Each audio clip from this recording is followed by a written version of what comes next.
नमस्कार मंडळी, Aghal पघळच्या couple kitchen आणि लाईफ या पहिल्या एपिसोडमध्ये तुम्हा सर्वांचं खूप खूप स्वागत. आज आपल्यासोबत आहे स्वराली आणि स्वप्नील. हॅलो, नमस्कार स्वराली, स्वप्नील.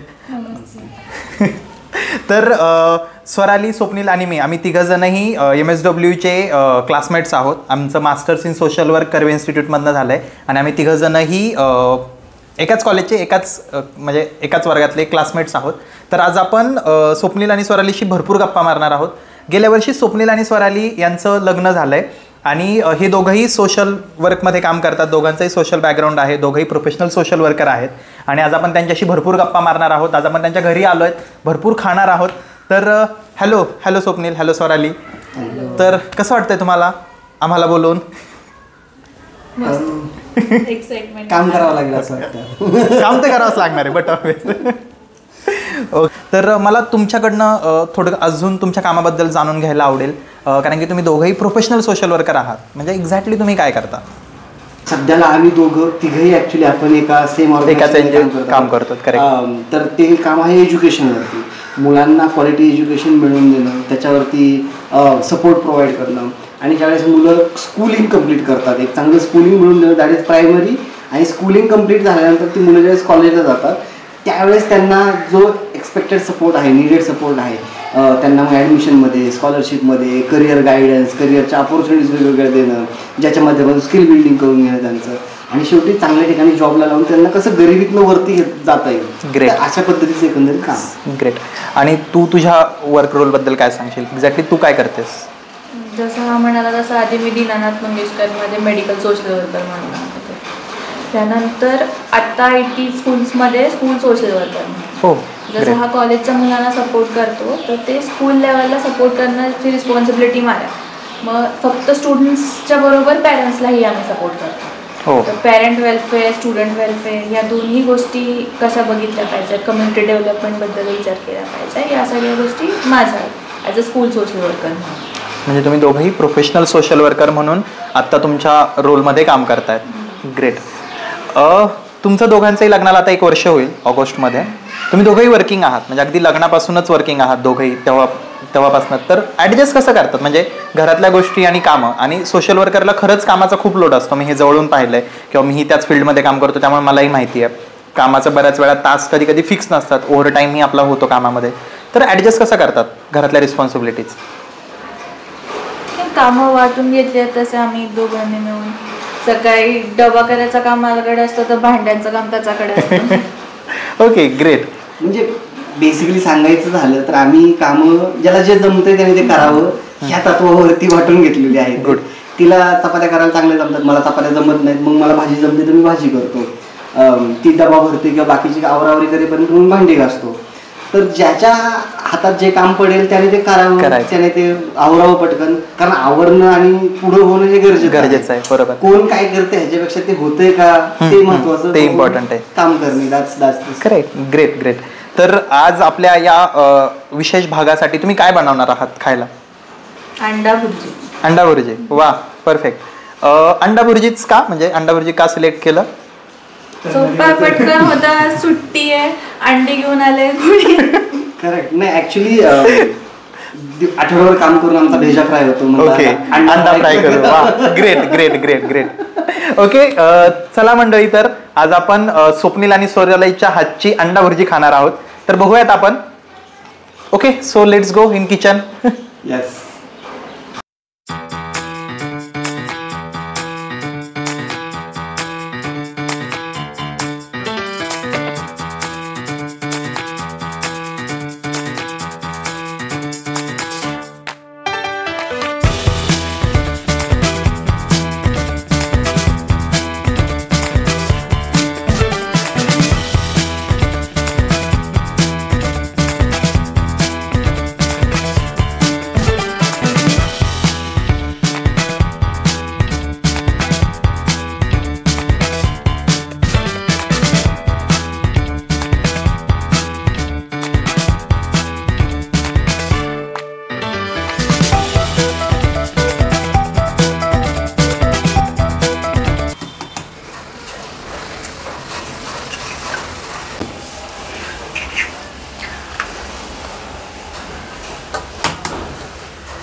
वा, काय सुंदर अंडे फोडलेत ना.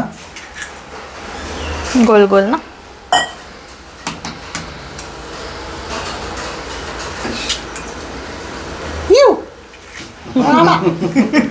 शेजारी पाजारी आमच्या घराकडे येतील, कोण आले बघायला. मी मग अशी म्हणलं होतं तुला सगळं घे. बस ना. हो. तुम्ही हे कुठलं वापरतात? गहू आपल्या घरून दळून येतात की? दळून नाही, आम्ही स्वतः गव्हाची शेती करतो. ते गहू आम्ही म्हणजे तुमच्या शेतातले गहू दळतो इथं आम्ही. शेत पण तुमच्या शेतातले आहेत गहू? हा बघ किती. अरे वा, मस्त. कसरत करत आणले. गहू, कांदे. खरं तुमची शेती पण आहे ना स्वप्नील? येस. शेतीत काय काय असतं? ऊस असतो मेजॉरिटी, कारण व्यापारी शेत पीक आहे. थोडंसं उत्पन्न होतं त्याच्यातनं. आणि त्याच्यासोबत मग खाण्यासाठी खाण्यापुरतंच फक्त गहू, बाजरी, कांदे, मका ह्या अशा गोष्टी केल्या जातात. अच्छा. बाकी आता पहिली जनावरं वगैरे असायची, गाई वगैरे, मग त्यांचं खाण्याचा चारा वगैरे केला जायचा. पण आता काही काळापासून तेही थांबवलंय, कारण पप्पांना मग ते खूप जास्त बॅक अँड फोर्थ होतं, खूप जास्त त्रास होतो त्याचा. शेती कोण करतं? म्हणजे पप्पाच करतात? पप्पा आणि मम्मी दोघं जण शेती करतात. तेच दोघं जण सगळं शेतीचं मॅनेज करतात. आम्ही गेल्यानंतर थोडंफार हातभार लावता आला आपल्याला तर लावायचा, नाही तर मग. घरी कोण कोण असतं? म्हणजे तुझ्याकडे आणि सोसायटी तुझ्याकडे पण घरी, म्हणजे तुमच्या घरी कोण कोण असतं? घरी माझ्या घरी आई, वडील आणि एक लहान बहीण आहे माझी. ती लॉयर आहे व्यवसायाने. हो. येस. मस्त, भारी. तुम्ही तुमची एनजीओ चालू करू शकता. म्हणजे की इथेच राहते पुण्यात. येस. आणि ती पण पुण्यातच असते. अनमॅरिड आहे ती, बट पुण्यातच असते ती. येस. आणि स्वराली तू? म्हणजे आई बाबा दोघच. अच्छा, तू सिंगल चाइल्ड आहेस? वा, लाडाची देवी, लाडाची पंथी.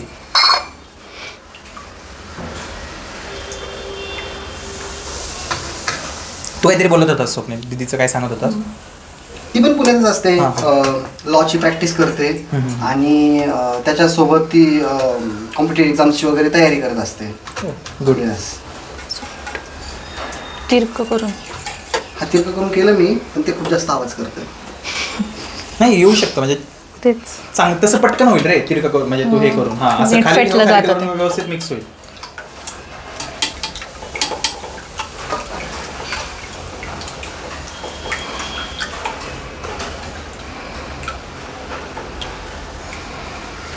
तू फर्स्ट टाइम स्वप्नील, म्हणजे आता कसं मुलगा आहे म्हणून विचारतोय मुद्दाम मी, कारण की बऱ्याच वेळा मुलांना स्वयंपाक घर आणि हे जराचं थोडंसं वेगळं असतं म्हणून. तर फर्स्ट टाइम कधी बनवलं होतंस घरात? असं लहानपणी काय बनवायचं असतं वगैरे? करेक्ट. लहानपणापासूनच चहा, पोहे, मॅगी ह्या गोष्टींची सुरुवात झाली, कारण आवडायचं ते. आणि मग गावाकडे कसं असतं, शेतात कामाला जातात ना घरातली लोक. आई पण शेतात कामाला जाणार, मग घरी आम्हीच असायचो. मग बनवून खायचं तर स्वतःच खावं लागणार आहे, दुसरं कोण नव्हतंच बनवून राहायला. तर मग ती सुरुवात म्हणजे नीड बेस्ड काम चालू झालं सगळ्यात पहिलं तर. गरजेपासून चालू झालं. गरजेपासून सुरुवात झाली. त्याचं रूपांतर मग आता चपात्या भाकरी वगैरे सोडलं तर बाकी सगळा स्वयंपाक जमतो मला करायला. तुमचं कसं एकत्र कुटुंब होतं की तुम्ही वेगळे राहायचं? म्हणजे काका काकू वगैरे सगळे एकत्रच? कारण गावाकडे म्हटल्यावर मोस्टली तसं असतं म्हणून. म्हणजे मी 11वीत जाईपर्यंत आम्ही एकत्र होतो सगळे. आणि जवळजवळ 16 लोकांचं वगैरे कुटुंब होतं आमचं. आणि खटल्याचं घर. खटल्याचं घर. तर तेच तसंच होतं. त्याच्यानंतर ज्यावेळेस मी 11वीत वगैरे गेलो असेल त्यावेळेस मग आम्ही विभक्त झालो, वेगळे झालो. शेतीवाडी वगैरे सगळं वेगळं वेगळं झालं. मग घरात मुलांमध्ये म्हणजे काकांच्या वगैरे तुमच्या 16 जणांमध्ये तू मोठा आहे सगळ्यात मुलगा म्हणून, की तुझे भाऊ वगैरे आहेत? नाही, आहेत ना.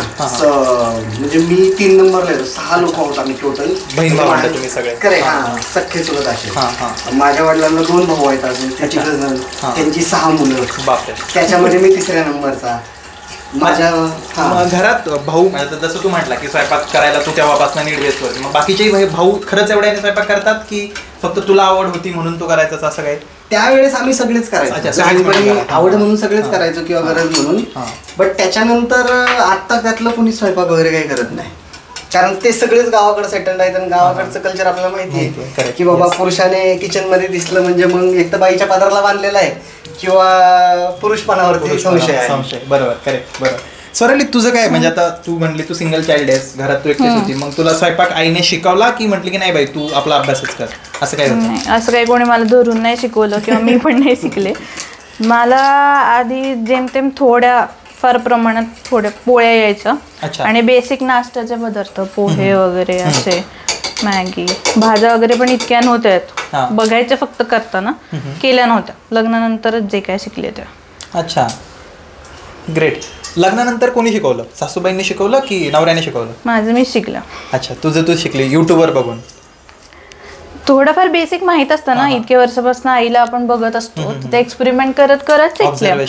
मग आधी सुरुवातीला इतक्या पोळ्या नीट नव्हत्या होत, आता मग यायला लागला. गुड, चांगला हात बसला तुझा. ओके, तुमचे किचन मधले काही किस्से आहेत का? म्हणजे आता कसं मी हे का विचारतोय, कारण की बऱ्याच वेळा आपण असं काहीतरी कुटाने करतो लहानपणातले विशेष, म्हणजे काहीतरी केलं आणि काहीतरी वेगळंच झालं, गॅस चालू राहिला, दूध उतू गेलं, हे तर फार कॉमन आहे. असं काहीतरी मजेशीर किस्सा सांगाल की तुमच्या अजूनही आठवणीत आहे किचन रिलेटेडचा? आमच्या लहानपणीचा का आमचा सोबतचा? तुम्ही सोबत लहानपणी नव्हतात ना? अच्छा, लहानपणाचा सांगायचं. एक्झॅक्टली. हां, ओके ओके ओके. तुला आठवत असेल तर तू बोल. माझं मी छोले करायला घेतले होते एकदा आईला सरप्राईज म्हणून. केलं कधीच नव्हतं, तर बघितल्या भाज्या वगैरे ठीक आहे, तर म्हटलं नाही आज छोल्याचीच भाजी करायची, आईलाही आवडतं. मग कुठे माहिती भिजवायचं असतं आधी ते, मग कुकरला लावायला लागतं. डायरेक्ट छोले घेतले आणि भाजी गेली, कुठे चावलं तरी कोणाला जाते, सगळी वाया. नाही पण मग ते छोले उकडून परत भाजीत टाकायचे ना? मग नंतर आईने त्याचा काय उपद्व्याप केला मला नाही माहिती, पण माझ्याकडनं असं झालं होतं. नंतर ते छोले बिचारे तोंड लपून खाली बसले होते, वरच यायला आम्हाला आता तोंड नाही दाखवायचं समज आलं. नाहीच नाही. माझं ऍक्च्युली झालं खूप बेसिक गोष्ट होती, मॅगी करायची होती मला. मी खूप जास्त छोटा होतो आणि आजोबा होते फक्त, आजोबा आणि मीच घरात. आणि आजोबा किचन मध्ये अजिबात जातच नाही किंवा काहीच जमतच नाही त्यांना. तर त्याच्यामुळे मग मी म्हटलं की नाही, मग मी मॅगी करतो, मला माहिती आहे मॅगी कशी करायची वगैरे. त्याच्या आधी काय फार केलेली नव्हती, मम्मी करून द्यायची, आपण खायचं फक्त. तर मी मॅगी करायला घेतली आणि मी पातेल्यामध्ये असं भरमसाठ पाणी ओतलं. अरे बापरे. आणि मॅगी टाकली आपली करायला. किती मॅगी होती? म्हणजे ती 5 वाली 10 वाली? 5 वाली, 12 वाले 10-12 वाले जे पॅकेट असतात ना, 10 वाले वगैरे, ते 2 वगैरे पॅकेट असतील, पण पातेलं मोठं होतं. आणि मी घेतली मग मॅगी करायला वगैरे टाकली त्याच्यामध्ये. आणि बराच वेळ ते उकळतंय सगळं नाही का, होतंय. पण मी बघायचो ना मम्मी करायला घेते, मग ते पाणी कमी होत जातं त्यातलं, मग ते आटते आणि मग ती मॅगी तयार होते. ह्याचं पाणीच आहे ना कुठंच. मी बराच वेळ वाट बघितली, पाणीच आलं ना कुठं. मग आजोबा आले व्हायचं पण शेवटी की हा काय करतोय हा असला. ते आले, त्यांनी चमचीने असं बघितलं, मला सगळ्यात पहिलं ह्या आळ्या करतोयस का तू? म्हणलं आणि बघितलं, म्हणलं आता किती वेळ, म्हणलं आता बघू याचं पाणी होईल ना. त्यांच्या लक्षात आले का हे शिजलंय पूर्ण, हे फक्त गिजगिजीत होणार आहे सगळं. ते म्हणतात हे झालंय, हे पाणी नाही येणार आहे अजून म्हणे ह्याच्यापेक्षा जास्त. गेले ते निघून. मग आता काय करायचं. मी त्याचं पाणी वेगळं काढलं, मॅगी वेगळी काढली आणि पाणी उकळायला ठेवून दिलं. पाणी होऊन जाईल काहीतरी त्याचं, नाही का. असं मजेशीर.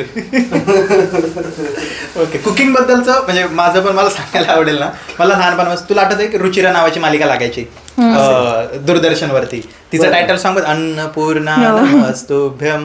आणि मला स्वयंपाकाची फार आवडतं. आमचा घराचा किचन वाटा पण असतात, समोरच्या बाजूला काही नाहीये. मी शिकरण करायचो, शिकरण. आणि मग मी काय करायचं, केळ घ्यायचो आणि दूध घ्यायचो. म्हणजे सर्वप्रथम आज आपण केळाचे काप करणार आहोत आणि आपण ते दुधात टाकणार आहोत. तर तिथून ते फॅड होतं की कुकिंग करायचं ना, मग असलं फुल भारी. मग मस्तपैकी एका बाजूला वाटी साखर, दूध आणि मी ते केळाचे काप, आणि मग आजचं आपलं शिकरण तयार आहे. तर हे भारी. म्हणजे स्वयंपाक मला पण फार आवडतो. आता कांदाच कापते म्हणून कांद्यावरनं विचार, कांद्याचे मीठ काय काय माहिती आहेत तुम्हाला कांद्याबद्दलचे? म्हणजे कांदा कापतानाचे मीठ काय असतात, किंवा डोळ्याला पाणी येऊ नये म्हणून काय, म्हणजे तुमच्याकडे काय करतात स्वप्नील? डोळ्याला पाणी कांद्याचे साल डोक्यावर, म्हणजे कांदा कापताना हे होत नाही. हा, म्हणजे तुला माहिती होतं का स्वरा? तू आज पहिल्यांदा ऐकतेस असं? गावाकडे हेच करतात की कांद्याची साल जर का डोक्यावर ठेवली तर डोळ्याला पाणी येत नाही असं म्हटलं जातं. पण का तुमच्याकडे, म्हणजे तुला असं कधी आईने सांगितलं की कांदा कापताना हे कर, नाही डोळ्याला पाणी येणार नाही? मग काय करतात तुम्ही? डोळ्याला पाणी येऊ देतात? नाही तर मग धुवून घेतलं तरी होतं, तिखटपणा त्याचा कमी होतो थोडासा. पण डोक्यावर काप का ठेवायला होतो? तू कधी विचारलंस असं काही? भरपूर वेळा तेच सगळं विचारता मी नास्तिक झालोय पॉइंटला आयुष्यात. कारण अशा खूप साऱ्या गोष्टी आपल्याला गावात डेली लाईफ मधल्या ते मी विचारायचं की हे का ठेवायचं, तर मग ते म्हणायचे ते ठेवू, मग डोळ्यातून पाणी घ्यायचं. आता ही अशी तर गोष्ट नाही ना की बाबा मेल्यावरती स्वर्ग दिसेल, मी आपलं करून बघायचं लगेच.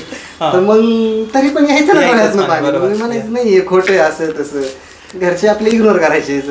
म्हणजे मी तू बरोबर म्हटलास की त्याचं आपल्याला खरं रिझन माहित नसतं, पण मी असं ऐकलं होतं की आपण कांदा कापतोत ना, तर कांद्याला आपण हर्ट करतोय म्हणून आपण त्याला डोक्यावर ठेवायचं, म्हणजे जेणेकरून तो आपल्याला त्रास देणार. असती त्याच्या मागचं एक मिथ मी ऐकलेलं आहे असं, म्हणून ते कदाचित तसं डोक्यावर ठेवायला लावतात. पण ऍक्च्युअली तसं नाहीये. मला असं वाटतं ती म्हणजे कांदा कडू किती असतो त्याच्यावर डिपेंड असतं. त्याच्या आजचा कांदा एवढा कडू नाहीये, म्हणजे स्वरालीच्या काय डोळ्यात पाणी दिसत नाहीये मला. तिखट असतं रे इथे घेतात तुम्ही. हा तिखट असतो कांदा. एवढं रडायला लावलं की आता पाणी शिल्लक नाहीये. असं मला नाही वाटत तुमच्या दोघात असं काही असेल म्हणून. किंवा कदाचित असं असेल की मी तिला एवढं चांगलं सांभाळतो किंवा चांगलं रडणंच विसरली. काय वाटतं स्वराली? नाही, माझ्या डोळ्यातनं पाणी मुश्किलीने देतं. अच्छा, करेक्ट. त्याला कारण मोठंच लागतं. कांदा एवढं कांदा तिला रडवू नाही शकत, किरकोळ कारण नाही. बरोबर. येस.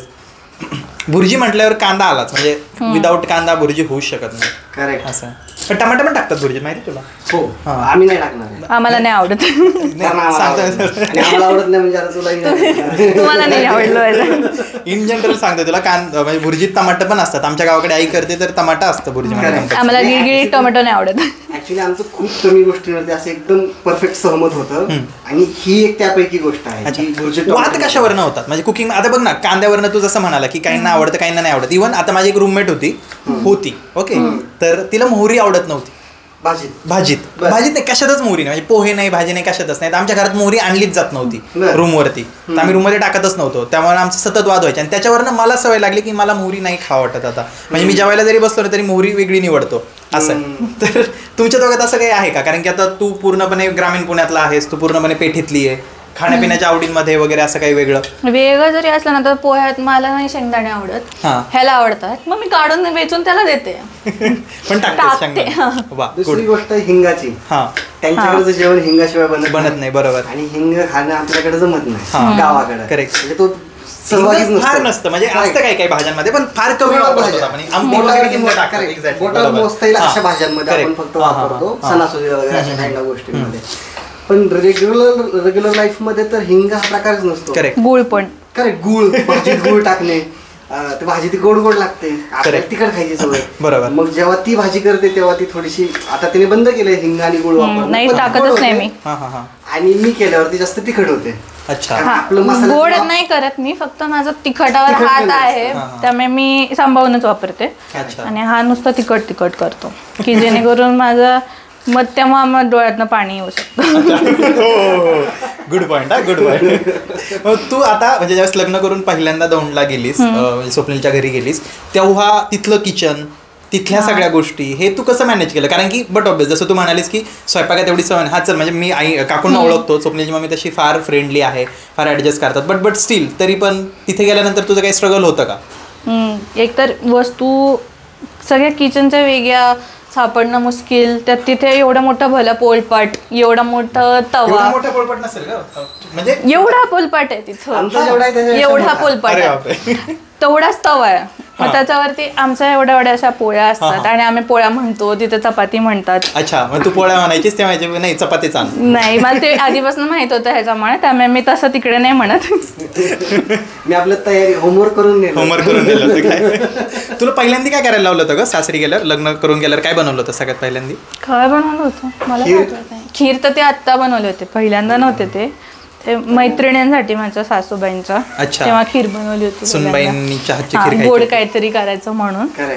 पण डायरेक्ट असं स्वयंपाकच करायला लागले होते मी, असं काही पहिलं बनवलं नाही. स्वयंपाकात काय बनवलं होतं ना, भाजी वगैरे काय बनवलं काय माहिती, म्हणजे असं नाही मी तिथे जाऊन काय माझं वेगळं बनवते असं नाही, मी त्यांना विचारून करते तुम्ही कसं करता तसं, मग विचारून केलेलंच परवडतं. नाही तर मी वेगळं काहीतरी करायचं तर कोणालाच आवडणार नाही माझ्याशिवाय. Correct correct. ते आहे म्हणजे कसं गावाकडल्या टेस्ट वेगळ्या भाज्या काय गुळचट बनेल. एक भाकरीवरनं माझा खूप मोठा स्ट्रगल होता. आणि एक रुरल आणि अर्बनचा, दुसरा कास्ट आणि कल्चरचा एक्झॅक्टली तो पण फरक पडतो. माझ्या घरी मला आठवत नाही की आम्ही कधी भाकऱ्या वगैरे खाल्ल्यात आणि यांच्याकडे भाकरीशिवाय जमतच नाही. गावाकडे भाकरी म्हणजे एक टाइम मील मध्ये भाकर असतेच म्हणजे असते कंपल्सरी. करेक्ट. तेच. आणि मला अजिबात भाकरी येत नाही काहीच, म्हणजे थापता तर येत नाही, भाजता पण येत नाही मला डोळ्यातनं. मग तेव्हा माझ्या अजून पाणी येतं तिकडे गेले की भाकरी करायची म्हटली तर. पण तुला शिकवलं सासूबाईंनी भाकरी? हा, पण ट्राय केलं एकदा त्यांनी करायचा, पण नाही जमलं मला ते. तू राहू दे बाजूला, मीच करते.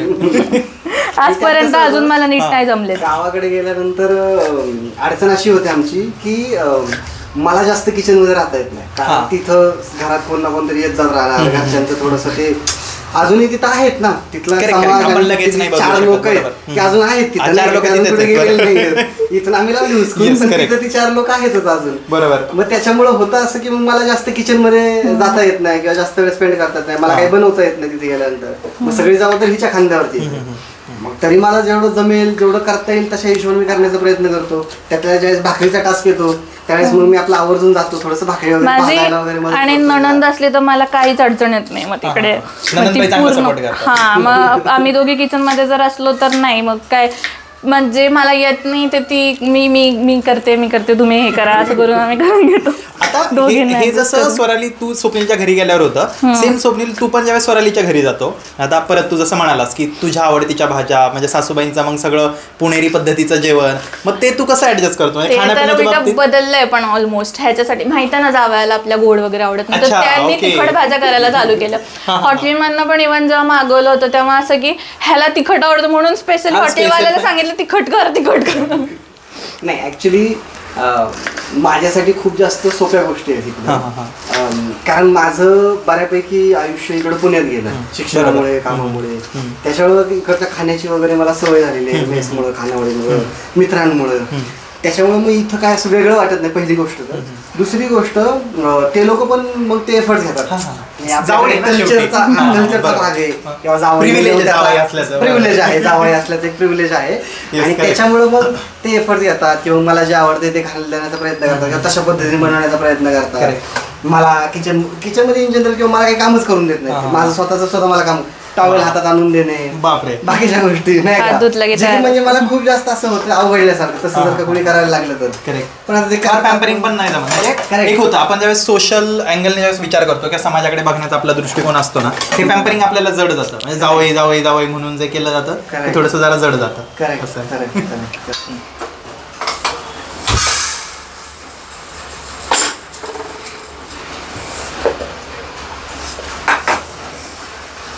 सगळे डाळी टाकल्या त्याच्यात?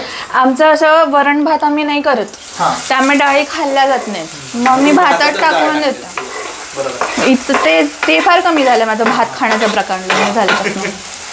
पण वरण भाताचं म्हणजे आता नॉर्मली ब्राह्मण फॅमिलीमध्ये वरण भात एक असं हे असतं, म्हणजे काय खरंच आहे माझा. हो, जेवण भाताशिवाय कम्प्लीट नसतंच आमचं. थोडा तरी भात खाल्लाच पाहिजे. नाही असं काही नाही, भाताचे कुठलेही प्रकार, पण जेवायला प्रॉपर भात नसेल तर मग जेवण कम्प्लीट नाही असं. एवढंसं काही खाल्ला पण पाहिजे असंही बोलतो आम्ही. नाही आम्ही जर भात केला तर मग पोळ्या नसतात आमच्या, बाकी मग पोळी भाजी नाही. मग भातच. तुमच्या गावाकडे भात खातात? जास्त नाही, किरकोळ प्रमाणात.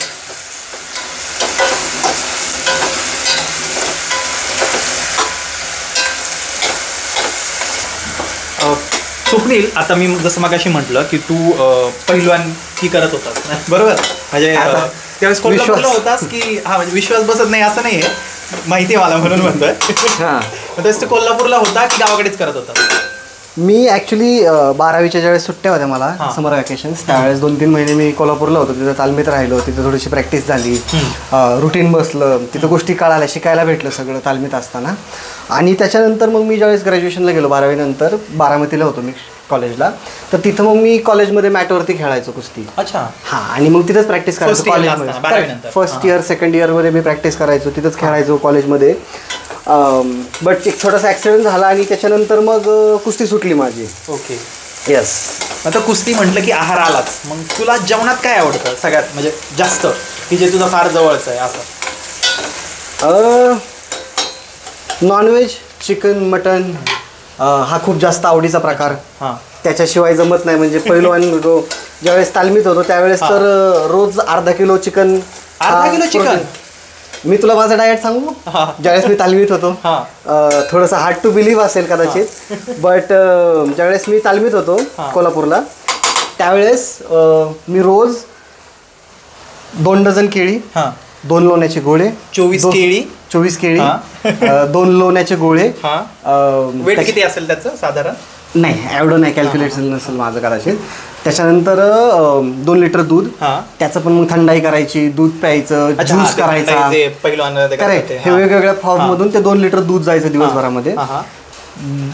दुपारचा आणि संध्याकाळचं जेवण मिळून 12 ते 13 चपात्या.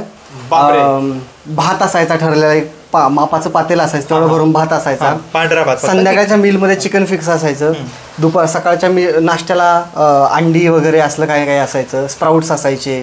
त्याच्यानंतर दुपारच्या भाज्या असायच्या. मोस्ट ऑफ द टाइम आम्ही बटाटे वगैरे असले हेवी भाज्या खाण्याचा प्रयत्न करतो, त्याच्याने वेट गेनला मदत होते. सो असं एकंदरीत आमचा डाएट असायचा. आता स्वराली तू सजेस्ट करशील म्हणजे त्याने परत पहिलवानकी जॉईन करावी? म्हणजे स्वरालीला जॉब सोडून मग फक्त दिवसभर चपात्यात लाटत बसा. करेक्ट. काय म्हटलीस? तो पण करेल मग त्याचा बरोबर. बरोबर, ते पण आहे. करेक्ट. स्वराली तुला काय आवडतं? म्हणजे तू तर पुण्यात आहेस पहिल्यापासून, तुमच्या घरात तू जसं म्हटलीस की नॉर्मल जेवण, छान गोड स्वयंपाक जास्त असतो, तर तुला काय आवडतं सगळ्यात जास्त स्वयंपाकात? मला पण नॉनव्हेज आवडतं खायला मोस्टली. लग्न झाल्यापासून पण मग आईच्या हातचं जेवण जास्त मिस करते. आणि ते साधं जास्त, जे आधी वरण भात असं काही खास वाटायचं नाही, आता तो जास्त मस्त वाटायला. तुझं आवडतं काय? म्हणजे जसं तू नॉनव्हेज तू आता खातेस, पण त्यातल्या त्यात तुला जास्त काय आवडतं? चिकन आवडतं. नाही मला आठवतं कारण की आपण एकदा पीकेला गेलो होतो चिकन खायला, काकूंना पण फार आवडतं. आणि आय थिंक मम्मी छान पण बनवते चिकन. नाही आई बनवतच नाही का? घरी कधीच बनवलं नाही नॉनव्हेज. बाबांना नाही आवडत. पण इथं बनवत नाही, हाच बनवतो नॉनव्हेज. मला बघितलं की मला उचमळतं. अच्छा, तुला बनवतं नाही? बघितलं की उचमळतं. पण खायला काय नाही वाटत? चिकन बनवण्याची पूर्ण जबाबदारी माझी, एंड टू एंड. करार झालाय. अच्छा, ग्रेट. खाण्याच्या याच्यावरच आठवतं, तुमचे खाण्याचे आता पुण्यातले प्लेसेस कुठले म्हणजे कॉमन आहेत आवडणारे, की कसं आहे की मला तुला हे आवडतं, तुला जसं की पुण्यातले पुण्यातल्या काही जागा असतात, जसं की आपण म्हणतो बघ की पुण्यातलं डेक्कन कॉर्नरला आपलं डेक्कन जिम खाण्याला जे आपलं हे गुडलक, बऱ्याच वेळा असे काही ठिकाण आवडते. तुमचे कुठले दोघांचे ते कॉमन आहेत की कसं? नाही, ह्याला कॅम्पचा बर्गर आवडतो, जो की ह्याच्यामुळेच मी पहिल्यांदा खाल्ला होता. तुला आवडला होता? नाही, फर्स्ट टाइम खाल्ला होता तेव्हा अजिबात नव्हता आवडला. काहीतरीच वेगळं लागलं होतं. काय असं कसं कळतोय ते, का खायचं कसं कळत. खूप मोठा असतो कॅम्पचा बर्गर. पण मग नंतर आवडायला लागला, असं थोडा जरा खायची सवय लागली तशी. मग माझं आहे की मला किंग शॉर्माचा सिंहगड रोडचा शॉर्मा खूप आवडतो. ओके. आणि एक डायमंड बेकरीचं सँडविच, ते तुला सगळ्यात जास्त आवडतं. मग तुमचं हे कॉम्बिनेशन जुळतं म्हणजे आता ज्यावेळेस तुमचं बाहेर जेवायला जायचं ठरतं त्यावेळेस काय कोण जास्त वरचढ असतं की अरे हा आपण इथेच जाणार? मी मोस्टली लग्न झाल्यापासून त्या प्लेसेसवर गेलोच नाही आजपर्यंत. नवीनच काहीतरी काढतो आम्ही आणि तिकडे जातो तिसरं भांडाचं. पण हे असं होतं का रे की लग्न झाल्यानंतर नवरा बायको जे लग्नाच्या अगोदर फिरायला जातात ना तेवढं जात नाही, घरात सरळ सरळ खिचडीचं कुकर लावून दिला बाई संपला विषय. हे होतं का असं? शांतता निवडतो मी. त्याचं रिएलिटी सांगेल का? नाही पण म्हणजे मी काय म्हणतोय कारण तुम्ही दोघेही वर्किंग आहात बरोबर. बऱ्याच वेळा होतं की ऑफिसवरनं टायर्डनेस असतो, एकच आपल्याला जो वीकेंड मिळतो त्यातले पण घरातली कामं करण्यात आपला अख्खा दिवस जातो. बाहेर जेवायला जाण्यापेक्षा आपण काय रिकमेंड करतो की घरातच आहोत तर घरातलं बनवून काहीतरी खाऊया असं. तुम्ही किती वेळा लग्न झाल्यापासून आता ऑगस्टमध्ये तुमच्या लग्नाला वर्ष होईल तर किती वेळा बाहेर जेवायला गेला? बाहेर ऍक्च्युली आमचं काय माहिती का, ऑर्डर करून खाल्लं आम्ही. करेक्ट. आम्हाला आमचं काय माहिती, कम्फर्ट झोन खूप महत्वाचा आहे, जो की आहे आमचं घर, जिथं आम्हाला मस्त गादीवरती बसणं, कोझी उशी वगैरे असणं, आपलं समोर टीव्ही लावलेला, टीव्हीवरती आपला आवडता प्रोग्राम बघणे आणि त्याच्यासोबत आपल्याला आवडता पदार्थ खाणे. हे ह्याच्या दोघांचं एकमत आहे आणि ते जास्त भारी आहे असं वाटतं बाहेर हॉटेलमध्ये बसून खाण्यापेक्षा. करेक्ट. आता एक जरा ट्रिकी गोष्ट आहे म्हणजे मला ती जाणून घ्यायची आहे. आता बऱ्याच वेळा आपण बघ लव्ह मॅरेज बद्दल अशा मीच असतात की लव्ह मॅरेज भांडणं, नवरा बायको नवीन नवीन छान असतं सगळं, पण नंतर गोष्टी वाढतात, ताण होतो. तुमचं दोघांचं असं कधी होतं का? आणि भांडणं जर का झाले तर मोस्टली कुठल्या गोष्टीवरनं जास्त होतात की होतात नाही? भांडणं आमची अशी झालीच नाही मेजरली, म्हणजे लग्नाच्या आधी पण नाही आणि आत्ताही नाही. अजून 1-2 वर्षांनी विचारशील का हा प्रश्न? ओके, हे खूप अर्ली आहे का फीडबॅक देण्यासाठी? अर्ली टू जज. बट स्टील तरी सुद्धा म्हणजे कुरकुर तर होतच राहते ना की यार असं झालं तसं झालं, गोष्टी सवयी वेगवेगळ्या असतात. ऍक्च्युली तुम्हाला लग्ना अगोदर वेळ मिळाला एकमेकांसोबत स्पेंड करायला, त्यामुळे कदाचित माहिती होतं, पण तरी पण एकत्र राहायला आल्यानंतर थोडंसं वेगळं असतं.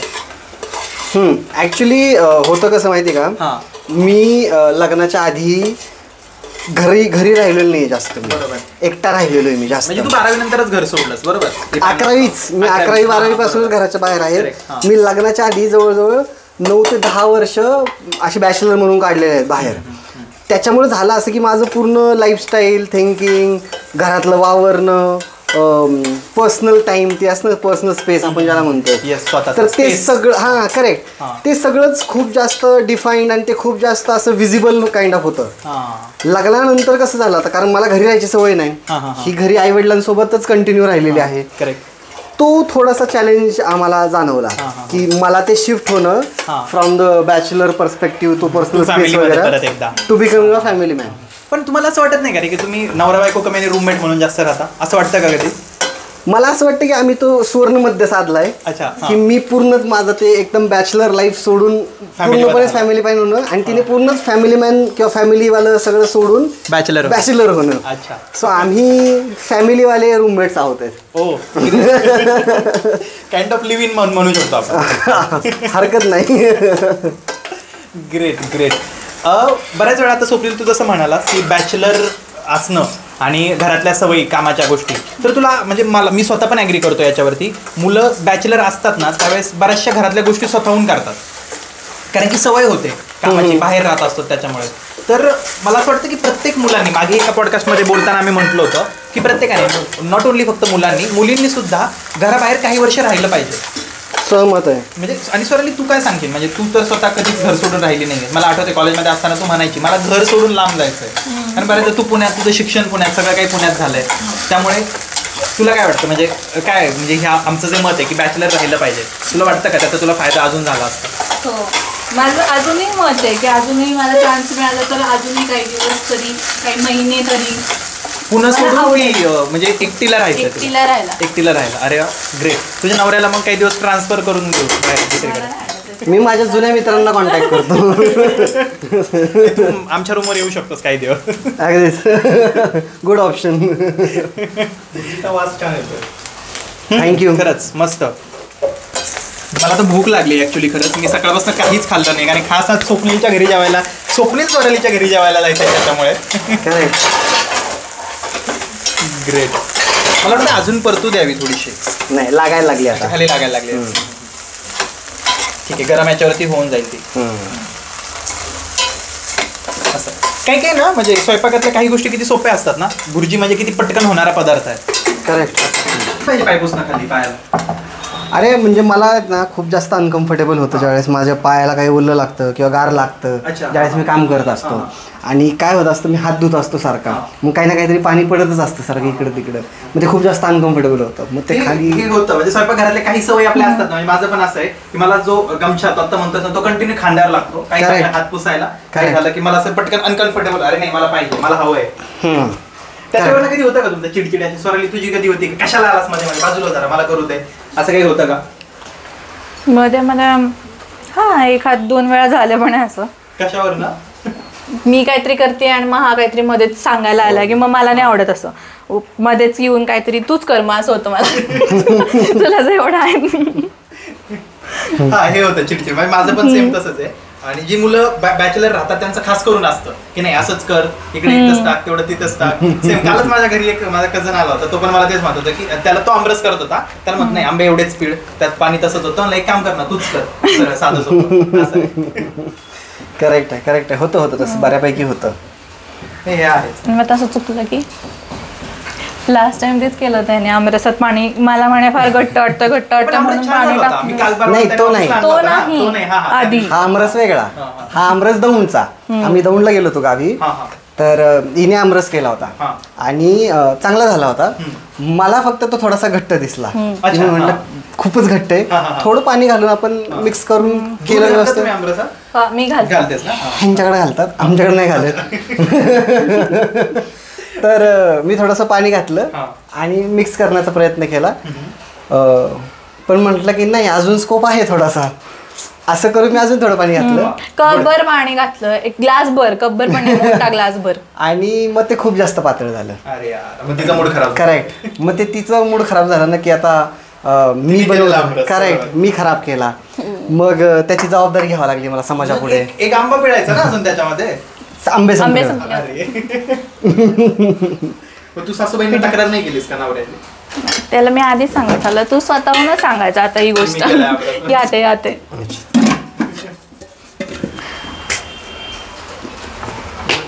आता चपात्या तू करतेस, मग स्वप्नील तू काय करणार आहेस? मी भाजणार आहेस. तुला जमतं चपात्या भाजायला चांगल्या? हा जमतं, त्यात थोडंसं तेल वापरतो. करेक्ट. आमचं होतं तुमचं. करेक्ट. हा म्हणजे जसं तेलावरून जगात भांडणं होतात, तेलावरतून जगात भांडणं होतात, तशीच आमच्याकडे पण भांडणं होतात. तिला तेल जास्त लावलेलं चपात्यांना आवडत नाही. मी पहिलं नसल्यामुळे आपल्याला भैया तूप, तेल ह्या सगळ्या गोष्टी लावूनच ते पाहिजे असतं. तर ते थोडंसं आमच्यामध्ये अडचण होतं. तूप तरी कुठे खातो? तूप खातो स्वप्नील तू जास्त? मी बंद केले, म्हणजे मुद्दामून बंद केले, कारण लगेचच मला ते आपल्या गावाकडे म्हणे ना अंगी लागतं. करेक्ट. त्याच्यामुळं मग ते मी बंद केलं. आता अजून लागून किती अंगी लागणार ना? नाही कशा खूप लागणार आहे. एक काम कर, तो डबा असंच ठेवतो, त्याच्यातच बुडवतं. मग ते कुठे आहे? पुढे ठेवायला जाळी. चपात्यावर नाही होत. अरे आम्ही काय करायचं? काय म्हणतात तुमच्याकडं? उलटणं म्हणतात. अरे याला पालतनं पण म्हणतात. वर्ध्यात मी त्या दिवशी कळाला मला गेला, वर्ध्यात त्याला पालतनं म्हणतात म्हणून, कारण ते आपण पालत होतो. करेक्ट आहे. उलटण्याला इंग्लिश मध्ये काय म्हणतात बाई माहित नाही मला. फ्लिपर. तुम्ही डिनाय करून दाखवा. नाही बरोबर. ग्रामीण पुण्यात असलं तरी तेवढं वोकॅब्युलरी आहे आमची. दौंडचे लोक कधी कोणाला ऐकायचे?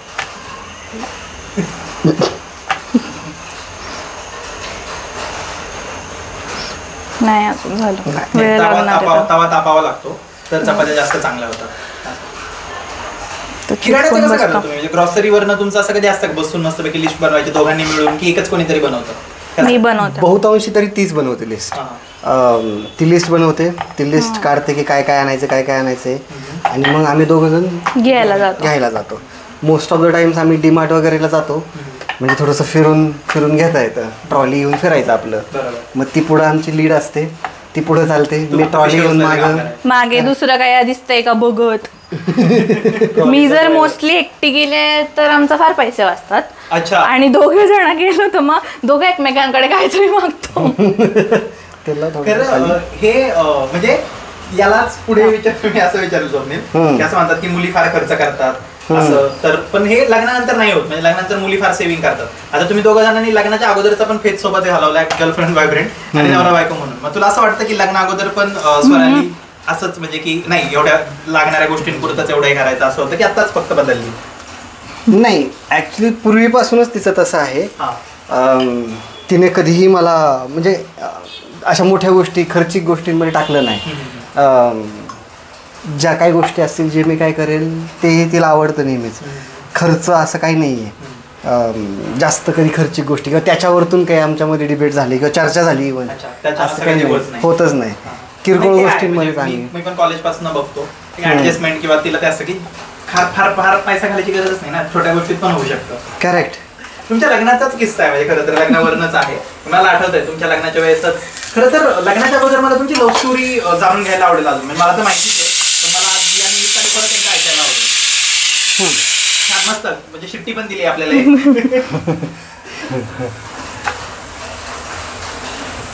येस, कोण सांगेल मला तुमची? वा, चपाती मस्त फुगली आहे. मी तर फोडली थोडी.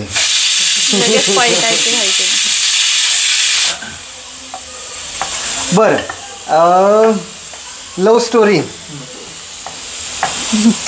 खूपच मोठा प्रश्न विचारला. करेक्ट. नाही ॲक्च्युली ज्यावेळेस आम्ही कॉलेजला एकत्र आलो ॲक्च्युली आपण सगळे, त्यावेळेस सगळ्यात पहिलं तर आम्ही खूप चांगले फ्रेंड्स झालो. आमची खूप चांगली फ्रेंडशिप झाली. आम्ही काइंड ऑफ बेस्ट फ्रेंड्स झालो. आणि त्याच्यातून मग हळूहळू गोष्टी कळत गेल्या, एकमेकांबद्दल अट्रॅक्शन तयार होत गेलं. त्या अट्रॅक्शनवरती डिस्कशन्स होत गेले. त्याच्यानंतर लक्षात आलं की नाही, आपण एकमेकांवरती प्रेम करायला लागलोय. मग त्याच्यावरती डिस्कशन की प्रेम कसं करायला लागलोय, का करायला लागलोय. आणि मग त्याच्यानंतर आम्हाला एकदम असं प्रपोज ज्यावेळेस मी तिला केलं होतं. पहिल्यांदा प्रपोज कोणी केलं? तू केलं? मी केलं होतं तिला. बट कन्फर्मेशन घेतलं होतं हो म्हणणार आहे का नाही. आता आम्ही फ्रेंड्स होतो ना, आणि आम्ही एवढ्या पोझिशन पर्यंत पोहोचलो होतो की आम्हाला दोघांनाही माहिती की आम्ही दोघं एकमेकांना आवडतोय, एकमेकांबद्दल विचार करतोय, एकमेकांना लाईक करतोय. त्याच्यामुळं असं काही सरप्राईज वगैरे, एक मिनिट ह्याचं होतं. तर सरप्राईज वगैरे असं काही जास्त नव्हतं आमच्यामध्ये. प्लस म्हणजे मला थोडीशी भीती वाटते की ही काय म्हणेल बाबा, कारण ती एकदमच अशी बोलून टाकणारी आहे. आणि म्हटलं नको उगाच आपला नाही का पोपट नको व्हायला. त्याच्यामुळे मी आपल्या आधीच भीतीपोटी म्हटलं की मी जर तुला प्रपोज केलं तर काय म्हणशील बाबा तू. तर ती प्रपोजच झालं ना मग तुझं, किती ऑलरेडी कन्फर्म. करेक्ट. पण आपल्याकडे रीत आहे ना प्रपोज म्हणजे असं नाही का. ते कॉलेजमध्ये असताना तर म्हणजे आपल्या कॅफेत वगैरे केलंय की तुम्ही दोघं कुठे बाहेर गेला होता? कॅफेतच केलं होतं, पण आम्हाला जायचं वेगळ्याच ठिकाणी होतं, वेगळ्या कॅफेमध्ये. पण ते कॅफे बंद पडलं होतं. म्हणजे मी आधी क्लासला जायचं जापनीसच्या, तिथे एक कॅफे होतं. मी म्हटलं तिकडे जाऊ. तर ते गेल्यावर कळलं की ते बंद पडले. मग तिथे दुसरं एकच होतं, ऑप्शन नव्हतं आमच्याकडे. मग तिथे गेलो. प्रपोज करायला प्रॉपर प्लॅन प्रपोज होतं. Correct correct correct correct. Risk नकोच म्हटलं अजिबात. ओके. हा. आणि मग त्याच्यानंतर ती हो म्हणाली म्हणजे काय असं नव्हतंच, पण ते नाही का फॉर्मॅलिटी म्हणून कबूल आहे काय, तो कबूल आहे. तर तसं म्हणून मग ते झालं. मग यानंतर म्हणजे प्रपोज नंतर किती वर्ष लागले तुम्हाला लग्नासाठी एकमेकांना? कारण की मला आठवतं जेवढं, प्रपोज नंतर लगेच तर लग्नाबद्दल तुमचं डिस्कशन नव्हते, कारण सुरुवातीचा फेज होता तो आपला. आय थिंक कॉलेजचं पण तेव्हा शेवटचं सेमिस्टर चालू होतं. करेक्ट. ऍक्च्युली ज्यावेळेस आम्ही रिलेशनमध्ये आलो तर त्याच्यानंतर आम्ही काही काळ सोबत राहिलो, सोबत थोडेसे दिवस घातले आणि लगेचच लॉंग डिस्टन्स मध्ये जावं लागलं, कारण कॉलेज संपलं होतं आपलं. बरोबर. मला उत्तराखंडला जावं लागलं फेलोशिपसाठी. आणि मग ती इथंच पुण्यात जॉब करते. तर त्याच्यामुळं मग ऍक्च्युली आम्ही असं दोघंही मानतो की लॉंग डिस्टन्स मध्ये गेल्यामुळं आम्हाला अजून जास्त शुअरिटी आली एकमेकांबद्दल. आम्ही म्हणायचो पण पण त्यात सर्व्हाइव्ह केलं तर मग पुढचं आयुष्य असंच करू शकतो. अगर ये सहली आहे तर तू कुछ भी कर लेगा भाई. आणि लॉंग डिस्टन्स मध्ये असताना आमच्यात कधी भांडणं वगैरे काहीच नाही झाली. हा, मला आठवते, कारण मला म्हणजे तुला आठवत असेल स्वराली, आपण याला गेलो होतो. आपण तेव्हा बरंच फिरायला जायचो. करेक्ट. त्यावेळेस आपल्या याच्यावर फार डिस्कशन व्हायचं. आणि इव्हन आणि स्वप्नील सर माझाही कॉल सारखा चालू राहायचा की आता आम्ही एकमेकांना टाइम देतोय, समजून घेतोय. कारण मी त्याला त्यावेळेस विचारलं होतं की लग्नाचं काय करणार आहेस, तू 2 वर्ष तिकडे आहेस, मग तोपर्यंत. त्यावेळेस स्वप्नीलने पण हेच उत्तर मला तेव्हा दिलं होतं की आम्ही आता एकमेकांना टाइम देतोय, समजतोय की एकमेकांपासून लांब राहिल्यानंतर कितपत एकमेकांसाठी आपल्याला अर्ज क्रिएट होते की अरे खरंच मला खरंच ती हवी आहे लाईफ मध्ये. तू परत जेव्हा आला त्यावेळेस मग घरी कसं सांगितलं, कारण की इंटरकास्ट परत तुझ्या घरी तरी तू बऱ्यापैकी बॅकग्राऊंड ऑलरेडी तयार केलंय, तुझ्या घरच्यांसाठी पूर्ण वेगळं होतं स्वराली. मग हे कसं जमलं? नाही, मी कॉलेजमधनं मध्ये असल्यापासून जेव्हा ह्याने मला प्रपोज केला त्याच्यानंतरच घरी आईला तर अंदाज द्यायला लागले होते. मी लॉंग डिस्टन्स मध्ये असताना पण इव्हन मी आईला सांगून जायचे आई मी डेटवर चालली आहे, कारण तेव्हा रिस्क काहीच नव्हती, ऑनलाईन डेटवर चालली आहे त्याच्याबरोबर भेटणार तर नाही. म्हणजे मला हे इंटरेस्टिंग वाटतंय. ऍक्च्युली कसं असतं, ज्यावेळेस तुम्ही लॉंग डिस्टन्स मध्ये असताना क्रिएटिव्ह होता त्यावेळेस नाही तुम्हाला व्हावं लागतं. जर तुम्हाला ते स्पार्क टिकून ठेवायचं असेल, बोर नसेल व्हायचं. ओके. म्हणजे ऑनलाईन डेट तुम्ही प्रॉपर दोघं जण ऐकत नाही, मला तुमच्या तोंडून ऐकायला आवडेल. सो ऍक्च्युली ही आयडिया तिचीच आहे. आमच्यामध्ये इंट्रोडक्शन तिनेच केलेलं आहे हे ऑनलाईन डेटचं. तर आम्ही दोघांनीही ज्यावेळेस आम्ही वेगवेगळ्या ठिकाणी होतो, मी उत्तराखंडला, ती इथं, तर दोघांनाही कॅफेज आवडले की हे छान कॅफे कधीतरी गेलं पाहिजे. तर मग एक दिवस ठरवला, दोघे तयार झालो, कलर कोडिंग वगैरे झालं आमचं एकदम मस्त, येलो घातलं होतं दोघांनीही. त्याच्यानंतर ती इथल्या कॅफेला, मी तिथल्या कॅफेला, दोघं व्हिडिओ कॉलवर घ्या. आम्ही ठरवून ठेवलं होतं आणि ह्याच्या इथे जास्त नव्हतं त्याला अवेलेबल कॅफेज वगैरे, तो कारण आणि मला इथे होता, तर मग त्याच्या इथे पिझ्झावाला कॅफे त्याला सापडला, तर मी पण ठरवलं मी पण पिझ्झाच्या त्याच्यात जाणार. मग तिथे जाऊन आम्ही ठरवलंय काय ऑर्डर करायचं, मग कुठला पिझ्झा खायचा. व्हिडिओ कॉलवर आम्ही बोलत होतो. जाण्यापासनं जाताना पण आम्ही सोबत गेलो, तेव्हापासून आमचं बोलणं चाललं होतं. तिथे बसून बोललो, मग घरी जाईपर्यंत. आता त्याच्याकडे जो ऑप्शन होता तो केला एकच. नाही 2 माणसं असल्यामुळे आणि 2 वेगवेगळ्या ठिकाणी असल्यामुळे 2 ऑर्डर करणं हे कर्तव्य होतं. एकाच ठिकाणी 2 ऑर्डर करत होते. एका ठिकाणी नाही. हे छान इंटरेस्टिंग आहे. म्हणजे आज आपल्या प्रेक्षकांना पण लक्षात येईल की डेटिंग ऍप असं म्हणजे ऑनलाईन डेटिंग ही होऊ शकतं. किती क्रिएटिव्ह आहे.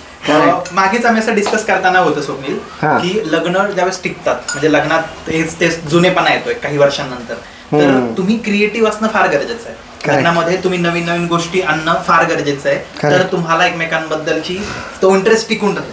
असं परत आम्ही हेही करायचो, म्हणजे मुद्दा निघालाय म्हणून आता लॉंग डिस्टन्सचा, की आम्ही खूप साऱ्या गोष्टी बिंज वॉच करायचो एकत्र. सिरीज वगैरे आम्ही असं ठरवून घ्यायचो की हे बघूयात, सेम एपिसोड, ती तिकडे बघते मी इकडे बघतो, आणि मग त्याच्यावरती डिस्कशन्स. करेक्ट. स्वराली तशी फार क्रिएटिव्ह आहे. म्हणजे मी आणि स्वराली 3 दिवस आम्ही शिरूरला एका कॅम्प मध्ये होतो. काय होता तो आपला PRA सर्वे होता. तेव्हापासून आहे. तिच्याकडे डोक्यात फार फार छान छान आयडिया असायच्या. आम्ही 3 जण होतो, 4 जण होतो आम्ही ऍक्च्युली, आणि मग त्या सर्वेच्या वेळेस फार मजा यायची. त्यामुळे तिच्याकडे आहे, तिच्याकडे क्रिएटिव्ह आयडियाज फार असतात. Correct, agreed. त्याच्यानंतर मग आमचं लॉंग डिस्टन्स संपलं. लॉंग डिस्टन्स संपल्यानंतर मी पुण्यात शिफ्ट झालो. पुण्यात शिफ्ट झाल्यानंतर काही काळ आम्ही सोबत स्पेंड केला, विचार केला की कसं सांगायचं, काय करायचं, काय काय अडचणी येऊ शकतात. कारण आता मी कामच ते करतो, इंटरकास्ट मॅरेजेसवरती आपली एक स्वतःची संस्था आहे, त्याच्यामुळे त्या कामाचा अनुभव आहे, नॉलेज आहे की काय काय अडचणी येऊ शकतात. मग त्या सगळ्यांचा विचार करून आम्ही सांगायचं ठरवलं. माझ्या घरी सांगितलं, माझ्या घरचं काही फारसं काय हे नव्हतं, विरोध नव्हता. तिच्या घरी सांगितलं, लकीली आणि सरप्रायझिंगली तिच्याही घरनं फारसा काही विरोध झाला नाही आम्हाला कास्ट ह्या मुद्द्यावरती किंवा कशावरती. दोन्ही घरच्यांनी खूप जास्त समजूतदारपणे त्या गोष्टी हँडल केल्या, मॅनेज केल्या. त्याच्यानंतर मग डिरेक्ट लग्नाच्याच गोष्टी चालू झाल्या, कसं करायचं, काय करायचं बाबा, नाही का. आम्हाला अडचणी आल्या थोडेसे पॅरेंटाईल इगोवाल्या गोष्टींमध्ये, मॅनेजमेंटमध्ये, की बाबा कुठं माप झुकतं आहे. इथे जास्त अडचणी येतात. म्हणजे बरोबर लव्ह मॅरेजचे जे घरचे रेडी होतात ना, जवळून बघितलं तर तिथे जास्त प्रॉब्लेम येतात. कुठे करायचे, कसे करायचे त्याच्यावर. करेक्ट. त्याच्यामध्ये असं होतं, म्हणजे मला करायचं होतं कोर्ट मॅरेजेस, आणि आमच्या दोन्ही घरच्यांचं खरं तर नाही का की नाही डोक्यावर अक्षता पडल्याच पाहिजेत. विधी म्हणण्यापेक्षा ते 7 फेरे तरी झालेच पाहिजेत कमीत कमी, नाही का. म्हणजे एक आपली जी हिंदू पद्धती आहे किंवा एक नॉर्मल आहे. करेक्ट. तर ते थोडंसं जड झालं, त्याच्यावरती कन्व्हिन्स करणं, ते सांगणं, मांडणं. मग त्याच्यानंतर एका पॉइंटला घरची तयारीही झाली की हा मग आता काय करणार, पोरांच्या इच्छे खातर मनाविरुद्ध नको जायला, त्यांच्या आवडीसाठी, नाही का. ते तयारीही झाले. पण मग एका पॉइंटला पोहोचल्यानंतर मला थोडंसं झालं की बाबा नाही, तर घरचे आपल्यासाठी एवढं सगळं करतायत, म्हणजे असं उपकार म्हणून नाही, पण हे कर्तव्य आहे ना. आपल्या घरचे आपल्या घरचे आपल्या प्रेमाचा किंवा आपल्या आवडीचा, आपल्या मनाचा एवढा विचार करतायत, तर आपणही थोडं माघार यायला हरकत नाही. मी जर का 2 पावलं मागे गेलो तर मी काही कमी नाही होणार आहे, किंवा माझे विचार सुटलेत असं नाही होणार आहे, नाही का बाबा. की मी समाजामध्ये पुरोगामी म्हणून वागतो, आणि जर का मी घरच्यांसाठी थोडंसं माघार घेऊन कमी पुरोगामी होईल किंवा कारण नाही का, किंवा खोटारडा पुरोगामी होईल, असं मग मी थोडंसं विचार केला आणि म्हटलं नाही, मी घरच्यांच्या आनंदासाठी करेल, विधिवत लग्न करेल. मग तशा हिशोबाने प्लॅनिंग केले. मग स्वराली पण एकटीच आहे ना रे, म्हणजे तिच्या मम्मी पप्पांना ती एकटीच आहे, आणि तुझ्या इकडे तू पण एकच मुलगा. करेक्ट. घरच्यांचं पण अपेक्षा असतातच ना मुलांसाठी, त्यांची स्वप्न असतातच. तर मग त्यात पण ठरलं की मग छोटंच करायचं लग्न, मग जास्त लोक इन्व्हॉल्व नाही करायची. मग कोण लोक इन्व्हॉल्व करायची, कशी करायची, लिटरली आम्ही लिस्टिंग वगैरे करून पाहुणे बोलवले होते.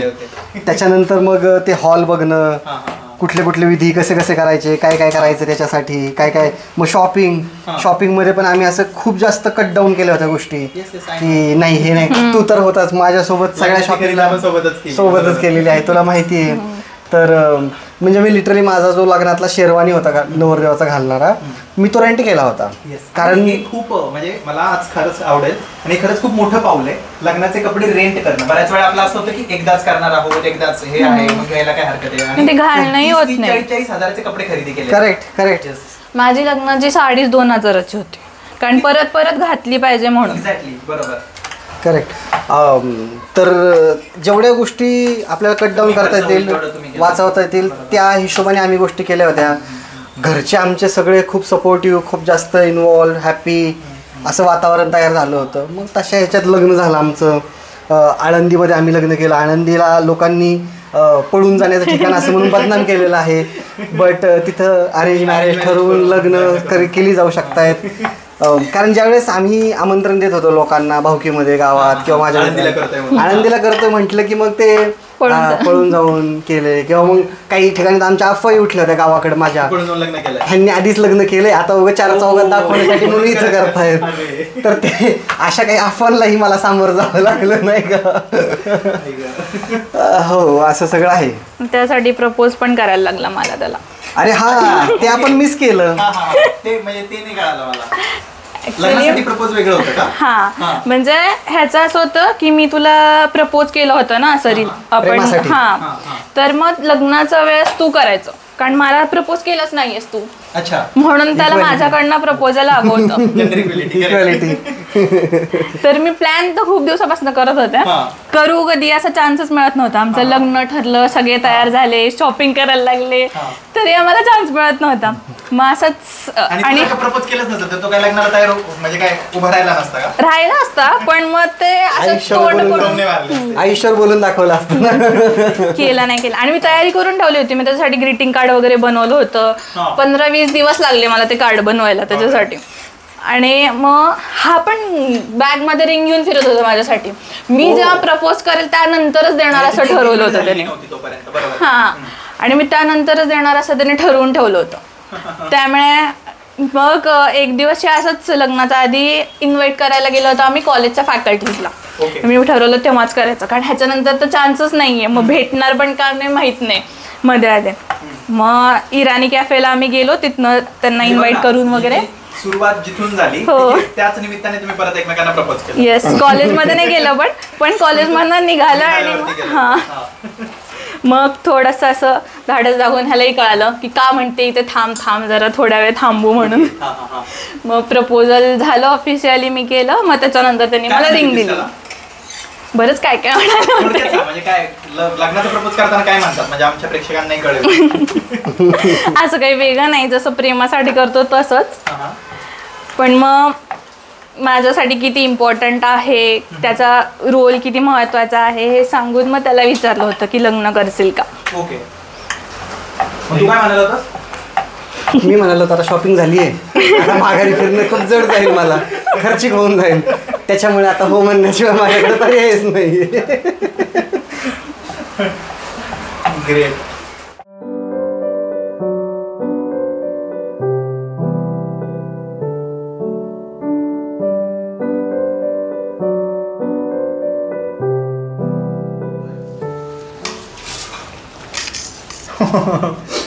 वा, अप्रतिम, खूप सुंदर झाली. थँक्यू, आवडली मला, भारी. भाजी तुझ्याकडेच असायला पाहिजे. आणि चपात्या पण खूप मस्त झाल्या स्वराली. छान. अच्छा, त्याला मला भुर्जी नाही येत होती बनवायला. आमलेट बनवायचं मी फक्त अंड्याचा, आणि याला आमलेट नव्हतं बनवायला. अच्छा, म्हणजे चुकलेला आमलेट भुर्जी होत असेल असं. आम्ही एकमेकांना शिकवलं ते. वा, ग्रेट. म्हणजे काही नाही झालं तर पुढे चालून आपण आपल्या भुर्जीची गाडी टाकू शकतो. अरे तेच जास्त फायद्यात राहील.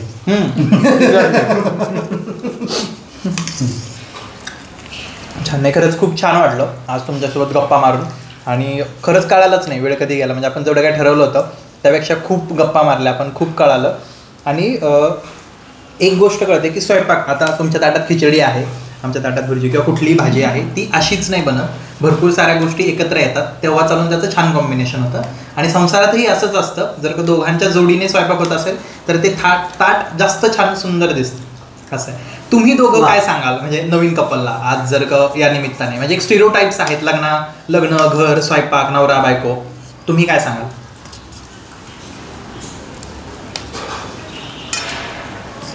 म्हणजे पुरुषाने जरी काम केलं, भाज्या किंवा स्वयंपाक बनवला तरी तो चांगला होतो.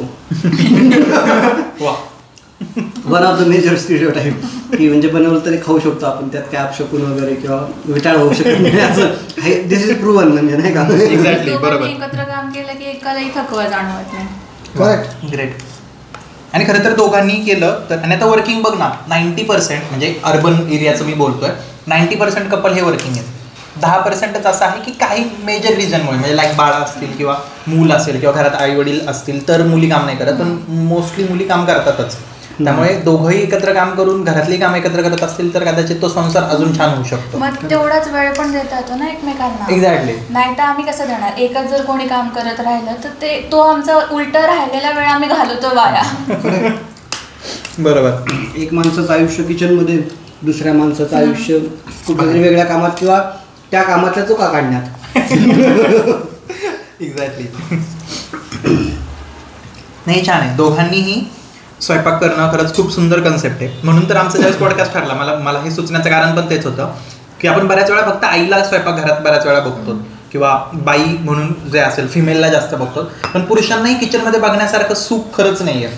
म्हणजे आणि असं एक खूप सुंदर फेसबुकवरती मी वाचलं होतं की स्वयंपाक घरात काम करणारे पुरुष हे खूप सुंदर दिसतात असं, म्हणजे किंवा ते स्वयंपाक करताना खूप छान वाटतात असं. त्यांनी केलेलं काही छानच लागतं. ग्रेट. का होतं असं तुला वाटतं का? मला नाही माहिती, माझ्या बाबा फक्त चहा बनवतात, पण ते जेव्हा चहा बनवतात ना मला तो फार भारी वाटतो. आईलाही तो खूप आवडतो. याच्या मागचं कारण कारण असं त्यांनी बनवला. असतं. आणि दुसरी गोष्ट म्हणजे याच्या मागे मला असं वाटतं रिझन की ते खूप ढोबळ मानाने गोष्टी करतात. बारकावे नसतं, पटकन हा चल दिलं टाकून, चहा पत्ती एवढी, हा चल ठीक आहे एवढं. बायकांचं कसं होतं की एक मेजरमेंट आलेलं असतं. नाही, त्यांचं पण आहे प्रॉपर, त्यात एक्सपर्टी आहे. आणि मग तेच फार आवडीने सगळ्यांना पाचतात ना चहा, त्यामुळे पण ते जास्त छान वाटतं. मला त्याच्यात एक कारण अशी वाटतं ते आवडण्यामागचं की कसं होतं, रोज स्त्री स्वयंपाक करते घरातली आणि ती एक चव असते, ती सगळ्यांनी जीभेवर. बरोबर. पुरुष कधीतरी अवसं होत नाही, दिवस येतो काहीतरी करून दाखवतो, ते वेगळेपण एक हिट करतं माणसाला. वेगळेपण पण आहे. आणि बायकांना ना इव्हन ज्या दिवशी ना आईतं खायला मिळतं ना, तो सगळ्यात सुखाचा दिवस असतो त्यांच्यासाठी. असं म्हणण्यापेक्षा मी असा शब्द त्याला चांगला वापरेल की ज्यावेळेस त्यांना आराम केल्यानंतर कोणीतरी करून खाऊ घालत. ते माणसाने केला असू दे किंवा दुसऱ्या बाईने केला असू दे, पण ते नुसतं बसून एक्झॅक्टली. म्हणजे मी परवा कढी आणि हे केलं होतं, सो मी कालच कढी आणली ना, परवा कढी आणि भजे केले. 9:30 पासून मी स्वयंपाकाला लागलो, 10 पर्यंत 10:30 पर्यंत स्वयंपाक आवरला. मी जेवायला बसले, माझी इच्छाच नाही झाली ते कढी आणि भजे खाण्याची, कारण की आपण ज्यावेळेस स्वतः करतो ना त्याची इच्छाच मरून जाते आपली. मग तेच मी ज्यावेळेस घरी आई करून देते ना, फुल ताव मारतो, 4 चपात्या जास्त खायला. करेक्ट. माझं पण तसंच होतं नॉनव्हेजच्या बाबतीमध्ये, चिकन वगैरेच्या. इथं असल्यानंतर मेजॉरिटी टाईम मीच बनवतो ना, एक आमच्याकडे चिकन. तर मग ज्यावेळेस मी बनवतो त्यावेळेस मग कसं होतं, तो एक वास बसतो बनवताना, तेलाचा, त्या चिकनचा वास एक असला नाकात बसतो, त्याच्यामुळे ते जेवण जात नाही पाहिजे असं. बरोबर. मग घरी आल्यानंतर मी शक्यतो काही करत नाही जास्त, आईला करायला लावतो, मग ते तर खूप जास्त जेवण चांगलं नॅचरल आहे. करायला गेल्यावर कळालं किचन मध्ये, पण एवढं वर्ष सगळ्या बाई त्या स्वयंपाक करतात. करेक्ट. त्यांचं आपल्याला आपण स्वतः केल्यावर कळतं की कसं असेल आणि जेवण कसं असेल.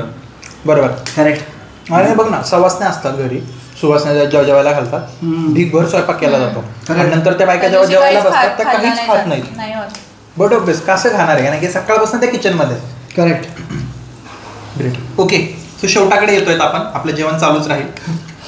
उखाण्याशिवाय तर महाराष्ट्रात कुठली गोष्ट पूर्ण होत नाही.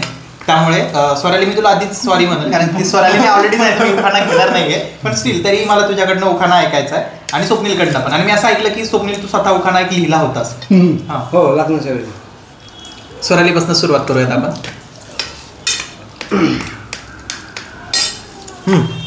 प्लीज.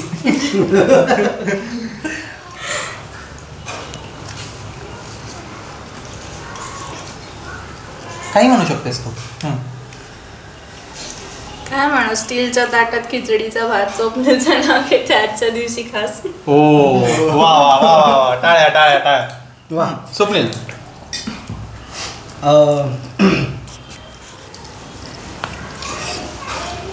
हे थोडंसं सामाजिक. हो. समाजकार्याचं शिक्षण घेतलं लोकांना मदत करणं आमचं काम. वा. समाजकार्याचं शिक्षण घेतलं, लोकांना मदत करणं आमचं काम. स्वरालीचं नाव घेतो, आता फक्त संसारात वाटे राम. वा वा वा वा वा वा वा वा वा. ग्रेट. ते छान होतं. आणि स्वप्नील खूप छान गाणं पण म्हणतो. तर आता जेवताना तर खरंच जास्त होत आहे, पण स्वप्नीलचं होत आलंय, त्यामुळे स्वप्नीलचं आवडतं गाणं कॉलेजमध्ये असताना समतेच्या वाटेनं मला त्याच्याकडनं ऐकायला आवडेल. आणि आपण इथे त्या आजच्या या आपल्या एपिसोडचा समारोप करूयात. त्याचं एक कडवं समतेच्या वाटेनं. खरं तर मी पैसे घेतोय सगळ्याचे.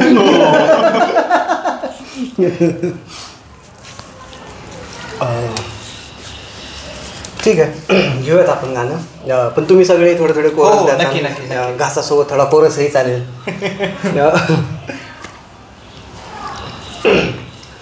समतेच्या वाटेनं, समतेच्या वाटेनं तू खणकावित पैंजण यावं, तू खणकावित पैंजण यावं, तू यावं, तू यावं, बंधन तोडीत यावं, तू यावं, तू यावं, बंधन तोडीत यावं. वाडे जाती पातीचे जात मानस कोंडली, ऐसे जबरी विष पिढी पिढी हो पोळली.